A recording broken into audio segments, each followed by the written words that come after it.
Welcome to When Hope Lands with Susan McDonald. I do a lot of talking about letting go of your old identity, releasing some emotional habits that don't serve you any longer, changing your identity, and you become what you think about.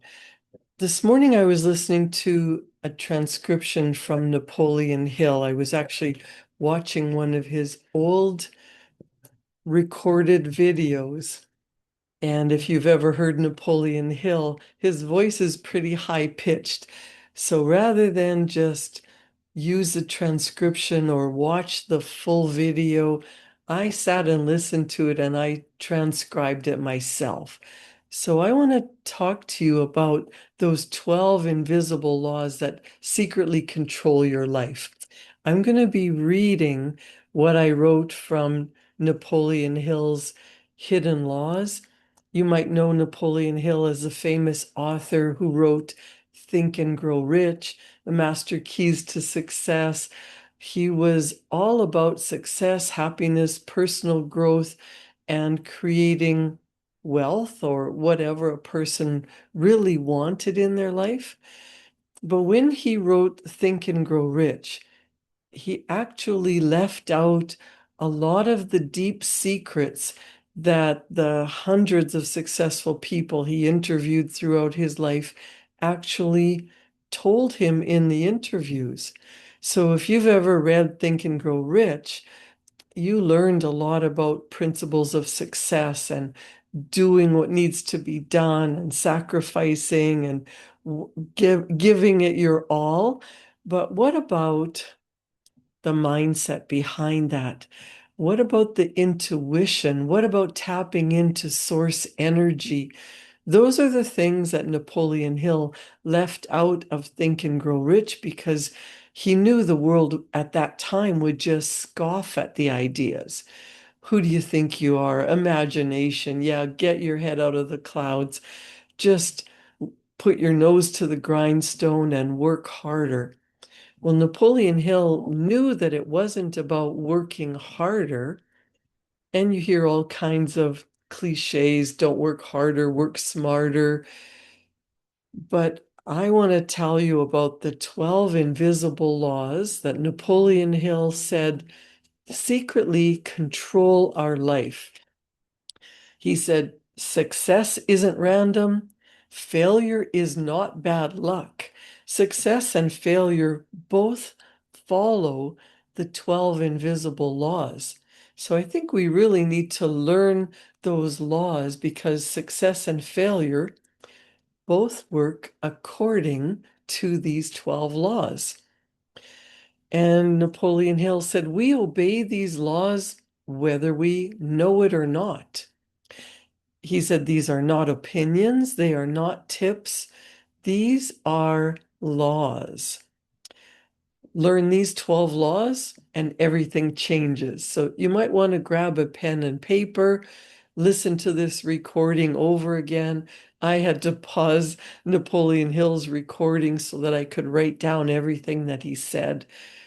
And I'm going to tell you the 12 invisible laws according to Napoleon Hill. Number one, the law of identity. Now, I've heard people talk about when you change your personality, you change your personal reality. I've heard people talk about you have a mistaken identity and you want to get to your true identity.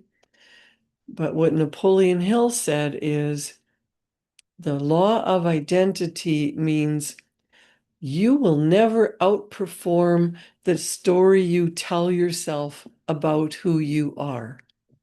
Your income, your relationships, your body, they all bend to match your self-image, always. The second law, the law of the vacuum. Bob Proctor used to talk about the vacuum law of prosperity. And I was a student of Bob Proctor's, and he would tell a story of his aunt and uncle who wanted new curtains, and she pulled down the old curtains, and new curtains were able to be installed because you can't place something where something already is. So Napoleon Hill's law of the vacuum says you can't receive what you want until you release what you are clinging to. Full hands cannot grab new things. Let go or stay stuck. Isn't that good? I get an image of somebody just hanging on tightly. You can't receive with a closed fist. Doesn't matter how hard you hang on to something old, you're never going to receive something new unless you let go of something that you're clinging to, something you're holding on to that isn't meant for you to take into your future. So the third law from Napoleon Hill, the law of reversed effort. The harder you chase approval, sleep, confidence, the faster it runs. The things you want most only arrive when you stop suffocating them. You might have heard, if you love something, let it go, and if it's meant for you, it will find its way back to you. Think of a relationship, think of something that you truly desire. The harder you pursue it, the faster it runs away from you. The law of reversed effort. So that takes us to number 4, the law of mirrored reality. You might have heard that your outside is a reflection of your inside. What you think about, you bring about. What you imagine, what you perceive is what comes about. So Napoleon Hill says, the world doesn't respond to what you want.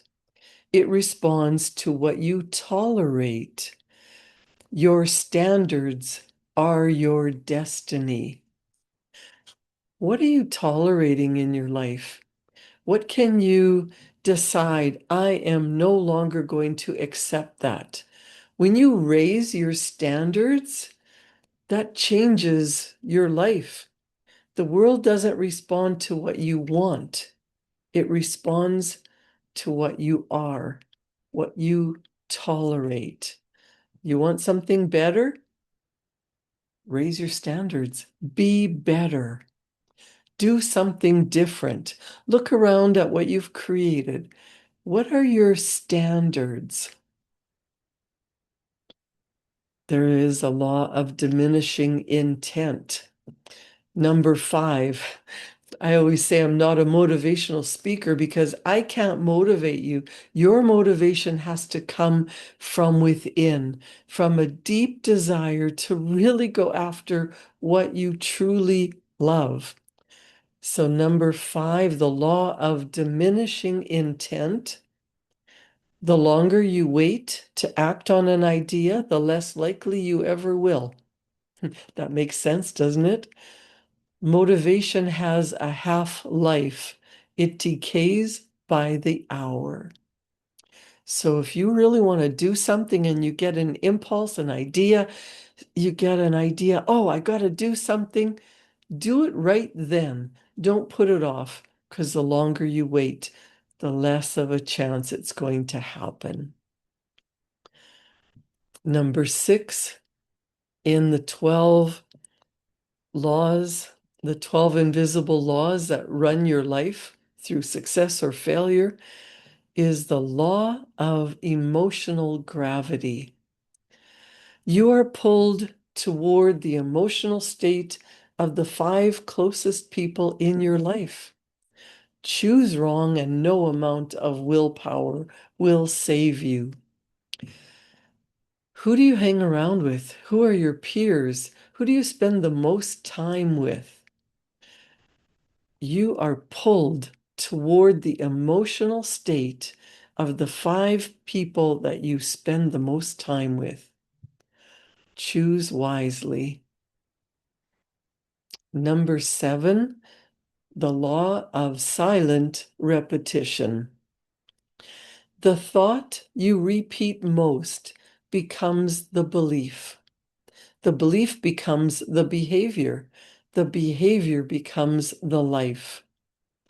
It was never about one big decision. The thoughts that you repeat over and over and over, the thoughts become your belief. Your belief becomes your behavior. The behavior becomes your life. Your subconscious mind is truly running the show. Look at your results.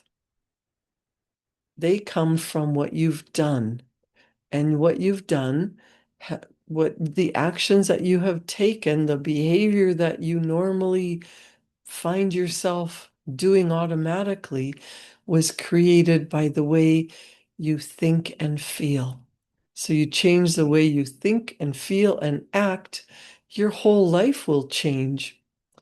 But when you realize that you're consciously aware of only about 5% of who you are, and your subconscious mind is 95%, you really want to study the subconscious mind because that's where your beliefs are. The thought you repeat most becomes the belief. The belief becomes the behavior becomes the life. You don't think about sabotaging your life. You say, oh, I would never do that. But trust me, think of your automatic habitual thought patterns. Think of the way you automatically get triggered to act or react or behave to do something, and take a look at your results. Your results were caused by the way you think, feel, and act. So Napoleon Hill gives us an invisible law of number 8, the law of the hidden payoff. Every bad habit is giving you something: comfort, distraction, sympathy. Until you name what you're secretly gaining, you'll never quit. Think about your bad habits. Why do you smoke or drink or gamble or drink too much pop or do something that you know is not good for you, maybe overeating? What are you doing that you consider to be a bad habit? Unless you figure out why you're secretly doing this, you'll never quit doing it. Maybe drinking or doing drugs is a bad habit that you want to quit. But is it distracting you from facing reality? Is it distracting you from looking at what you know you should be doing and you're not? Maybe you're procrastinating and you say, I'll do it later. I'll just have a drink and relax, and then I'll gain the confidence to do something. Why are you still holding on to a bad habit? Secretly, it's giving you comfort, distraction, sympathy, something that you really are holding on to, and it's a gain that you don't want to lose that. So write it down. Why do you have your bad habit? I think you'll surprise yourself. So I want to go back to number 7, the law of silent repetition. Bob Proctor used to say, write down a goal, write it down on a goal card, carry it with you, and it must happen. Well, he would also suggest that you write your goal every single day. He would say writing causes thinking. And when you repeat something over and over and over, you start to recognize it. It starts to become a habit. So if you repeat your goal often enough, it becomes true. But that's not the whole story behind repetition. You could write your goal 100 times a day, but if you're not emotionally involved, if you're not feeling the energetic vibration of what that goal is going to do for you, you can write it 100 times a day, every day for a year, and it's still not here. It's not happening. What am I missing? You're missing the emotional involvement. So if you're writing, I'm so happy and grateful now that I'm a millionaire, but the thought behind it is, yeah, that'll never happen. Rich people are whatever. You act on what you believe. So your unconscious, subconscious, negative thought about becoming wealthy will hold you back from becoming wealthy because you secretly believe that wealth is a bad thing. So the law of silent repetition, it's not how badly do you want your goal, it's what thoughts are you thinking about whether or not that goal is meant for you? Are you working on this fantastic success or focused on failure? We always get what we expect. So the law of silent repetition is number 7. Number 8 is the law of the hidden payoff. What's your bad habit doing for you? Number 9, the law of inverted fear. The thing you are most afraid to do is almost always the thing you most need to do. Fear isn't a stop sign, it's a compass. It's a signpost on the way to your goal. Face your fears and your fears disappear. Do the thing that you're most afraid to do, and that takes you one step closer to that beautiful goal, the success that you have only dreamed of. You know what you have to do. Write it down and go do it. And the faster you do it, the faster your goal is going to come true, because don't forget about the law of diminishing intent. Instead of, yeah, I'll do that later, I'll do that when I'm ready, I'll do that when I feel like it. No, do it right away. Do it at the first opportunity. Jump and you'll develop wings along the way. Number 10, the law of delayed identity. Napoleon Hill says, you don't change when you learn something new. You change when you stop identifying with something old. Information isn't transformation. So I can give you all these 12 laws, but unless you apply them to your own life, nothing's going to change. That's why I say, I can't motivate you. You must apply the information, and then your life will change. Number 11, the law of energetic debt. Every lie you tell yourself borrows energy from your future. Inauthenticity is expensive, and the bill always comes. Allow your light to shine. You have more potential than you are using. Stop playing small. Stop listening to what other people think is best for what your life should look like or what you should do. What do you really want to do? And if you tell yourself a lie about I am a millionaire and you put energy behind it and you feel the success, then you become that. Don't live your life based on someone else's goals for you. Get clear on what you really want Add energy to it, add emotion to it. Go out and get it. And number 12, so be authentically you. Be the version of you that you choose to be. And number 12 simply says, there is a law of unconscious obedience. You are already following all 12 of these laws every single day.